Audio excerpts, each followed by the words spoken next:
సభాధ్యక్షులు తోట త్రిమూర్తులు గారికి, అలాగే వేదిక పైన ఉన్న పెద్దలు, వేదిక ముందున్న గ్రామస్తులు అందరికీ కూడా పేరు పేరున నమస్కారాలు తెలియజేసుకుంటున్నాను.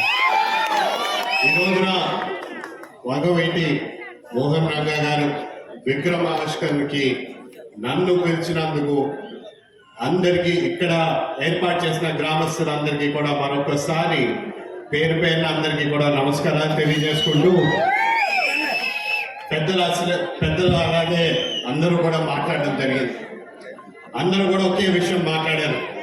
ఆయన మనకి దూరమై సుమారు 30 సంవత్సరాలు పైగా అయినా సరే ఆయన ఈ రోజు వరకు కూడా ప్రతి ఒక్కరు కూడా ఆయన్ని గుర్తుపెట్టుకుంటారు.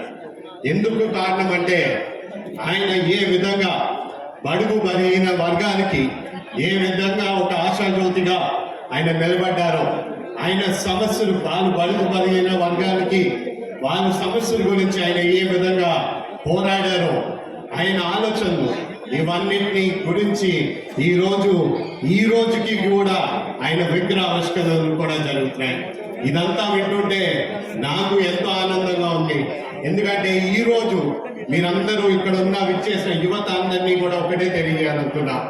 రేపన్నాడు మీరందరూ ఆ విగ్రహాన్ని చూస్తున్నప్పుడు ఆయన ఆలోచనలు, ఆయన ఆశయాలను ఏ విధంగా ముందుకు తీసుకెళ్లాలో ఆ బాధ్యత ఇక్కడ ఉన్న యువత బాధ్యత తీసుకోవాలని కూడా ఈ సభా వేదిక మీ అందరినీ కోరుకుంటున్నాను. మీరందరూ తీసుకెళ్తారని కూడా నేను భావిస్తున్నానని కూడా ఈ సభాముఖంగా మీ అందరికీ తెలియజేసుకున్నా. ఎప్పుడైనా సరే మీరు మా నాన్నగారు జిఎంసి బాలయ్య గారు, ఆయన ఎప్పుడు కూడా పార్టీలకి అతీతంగా ఆయన ఎప్పుడైనా కూడా ఆయన గురించి ఏ విధంగా ఆయన అందరికీ కలిపి ఆయన సమస్యల గురించి పోరాడాడో, అలాగే ఈయన వంగవెట్టి మోహన్ రంగా గారు ఆయన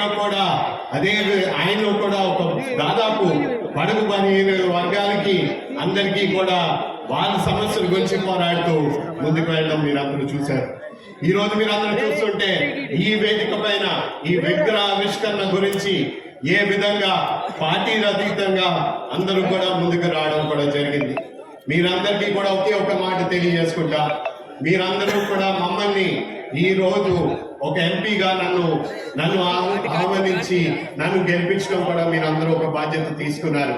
ఖచ్చితంగా నేను ఆ బాధ్యతని నిలబెట్టుకుంటానని కూడా ఈ సభాముఖంగా మీ అందరికీ తెలియజేస్తున్నాను. ఆనాడు ఈ ద్రాక్షారామంలోనే అనేక అంశాల్లో వేదిక పైన మీ అందరితో మాట్లాడారు.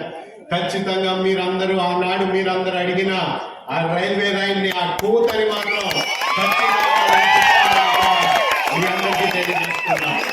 ఆనాడు ఈ 5 సంవత్సరాల్లోని మేము ఎన్డీఏ ప్రభుత్వం అధికారంలోకి వచ్చిన వెంటనే ఇంకా సుమారు 3 నెలలు కూడా పూర్తవలే, పెన్షన్ కూడా పూర్తి చేయడం జరిగింది.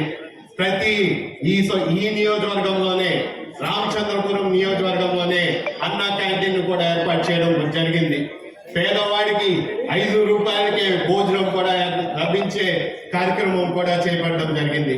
ఇలాంటి అనేక అంశాలు మేము ఆనాడు తెలియజేసిన ఎన్డీఏ ప్రభుత్వంలోని మేము అధికారంలోకి వచ్చిన వెంటనే మేము చెప్పిన మేనిఫెస్టోని ప్రతి నెల ఒక్కొక్క అంశాన్ని రిలీజ్ చేయడం జరిగింది. ఆనాడు మీరందరూ మమ్మల్ని ఏ విధంగా అందరినీ మీరు ఆహ్వానించారో మేము ఖచ్చితంగా ప్రతి అంశాన్ని పూర్తి చేస్తామని కూడా ఈ సభాముఖంగా మీ అందరికీ తెలియజేసుకుంటూ, నాకు ఈ అవకాశం ఇచ్చినందుకు మరొకసారి పేరు పేరున ధన్యవాదాలు తెలుపుకుంటూ సెలవు తీసుకుంటున్నాను.